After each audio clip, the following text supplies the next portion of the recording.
I would like to request our Honorable former Prime Minister Jhalanath Khanal and the patron of this foundation to give the chief guest remarks for this program.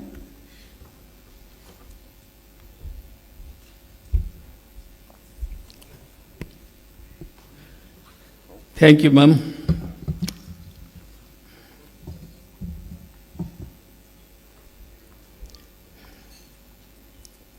Dear Mr. Chairperson, Senior Leader, Comrade Mohan Vikram Singh, distinguished guests from China, Sri Lanka, Philippines, and Germany, dear colleagues, panelists, and participants. As the chief guest of this Kastamandap Dialogue Series 2, I would like to greet all of you at the very beginning of your active participation in this momentous occasion, which is going to reflect through different sessions on the facts and lessons of the MCC in Nepal. I hope it might be a very important and proper forum to express our views and bring a brilliant conclusion about the past MCC and again revive MCC. As all of us know, the process of ratification of the MCC agreement between the Government of Nepal and MCC USA saw many turbulent scenarios in the past. The agreement contains many vulnerabilities. The first and foremost is that it is designed to serve the purpose of giving articulation to a deeply designed security strategy of the US government in South Asia. And therefore, it may cause serious harm to the long-standing geopolitical balance in Nepal's relation with our People's Republic of China and Republic of India. Hence, the agreement saw a flood of comments and opinions from all walks of Nepalese life. However, the major political parties that lead the government and represented the opposition bench choose to disregard the people's opinion and people's voice and the nation's interest. When the ratification process was going on, a drama was surprisingly played within the House of Representatives and the meeting of the political parties. Some political parties brought their students and youths onto the streets, but negotiated with MCC policymakers and representatives in the closed meeting rooms. Many leaders of the political parties betrayed the people and nation, and many youths, students, experts, and intellectuals for their patriotic stand suffered a lot. Some of them disappeared from the scene today, and some of them face very difficult times too. Even in the process of ratification, the then opposition party of the parliament was on the strike against the government. They tried to disturb the ratification process for their own self-interest. They had encircled the well of the house. They were making loud slogans against the government. No voice was audible to anybody when the ratification process was going on in our parliament. No voice was audible. There was noise in every corner of the house. At that very moment, one member of government put forward the proposal for ratification to the House from the rostrum. Nobody could listen to the voice of the speaker. I also went to the rostrum and opposed the ratification process. Comrade Bhim Rawal and Comrade Prem Suhal also opposed from the floor. but there was no even discussion at all within the House of Parliament. Finally, the Speaker declared that MCC project has been ratified by the Parliament of Nepal. This was a surprising drama of ratification of MCC from our Parliament. While thousands of people were protesting from the many streets of Kathmandu capital against the ratification without improving the MCC document, would there be a more shameful thing than it for an independent, democratic, and dignified country like Nepal? Most of the people of Nepal are always patriotic. They love our country more than their life, but they have been betrayed in this way by some leaders of this country. However, dear friends, this is only one dark page of history of my beloved country. I think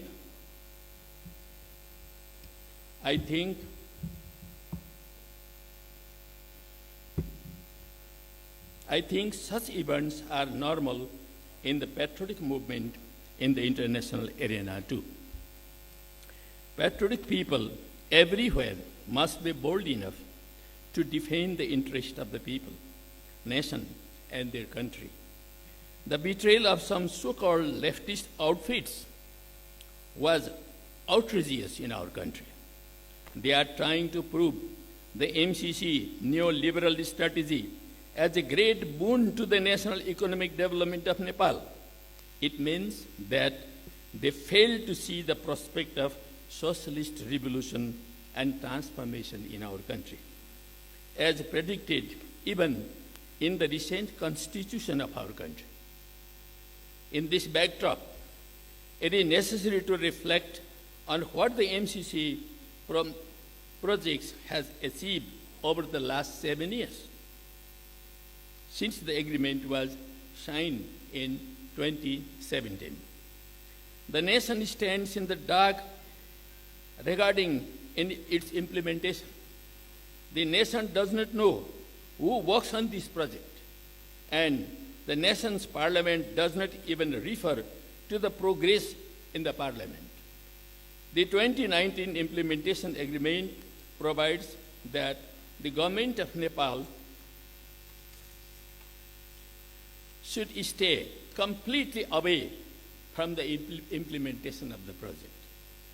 And an organization called MCA Nepal can have full autonomy to implement all activities under the direct direction of MCC USA.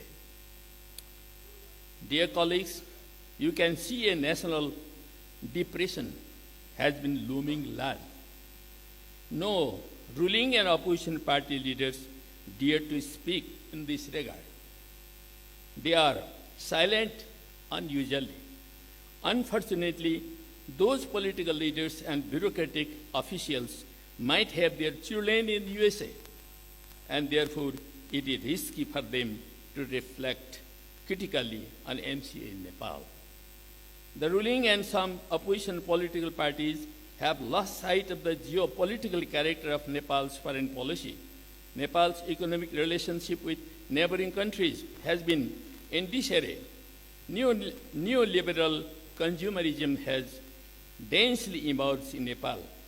The MCC agreement seeks to internationally protect the neoliberal economy and defy the socialist orientation promoted even Nepal's constitution.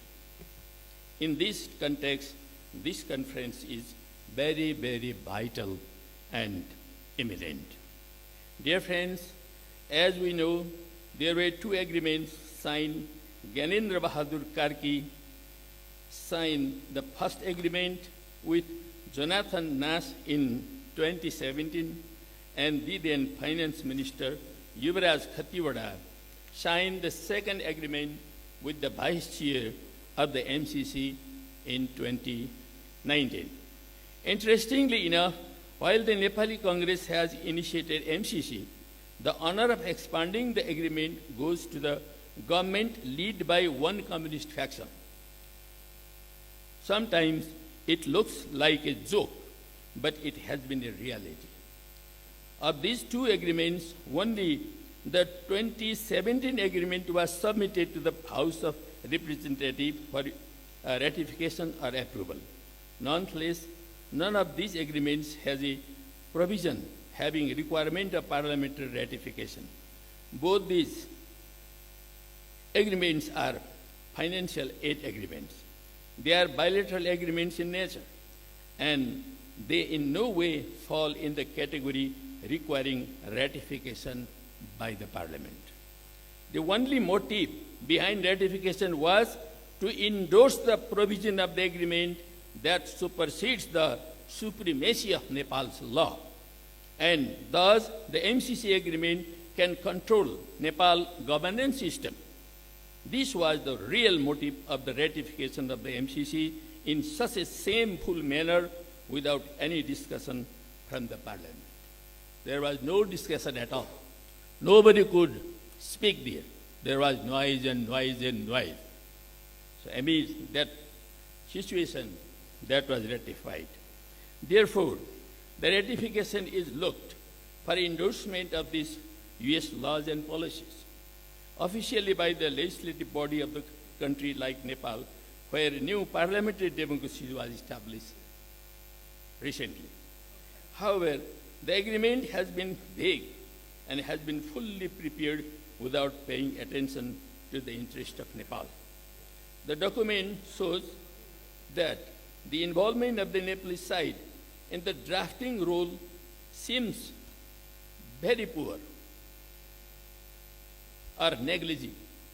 Actually, if the agreement is brought into implementation in the present structure, some serious problems will occur, even creating a serious fallout in Nepal-China and Nepal-India relations in the future. Therefore, to ensure the agreement comes into smooth operation, a serious review of terms and conditions is required. A few important issues to be addressed can be encapsulated as follows. The MCC agreement does not contain a provision requiring ratification from the Federal Parliament of the Republic of Nepal. Hence, the question regarding why it was dragged to the Parliament has no simple answer. It has many things behind it. A serious concern not addressed by the org of having this agreement ratified by the Parliament is that the same demand regarding agreements and treaties may be put forward by other countries also. Even China and India also could demand. The requirement of ratification may, in fact, be pushed by some investors in Nepal and abroad to get rid of the parliamentary legislation of Nepal. This agreement gives sweeping authority to MCC and MCA Nepal, violating the Constitution of Nepal. The authority given to MCC and MCA Nepal is exclusive of the government of Nepal. This agreement gives such power to the MCA Nepal that it has the authority to supersede government of Nepal. MCA Nepal is established by the executive order of the government of Nepal, however. But the agreement has provision to bind the government. These terms are derogatory to Nepalese sovereignty.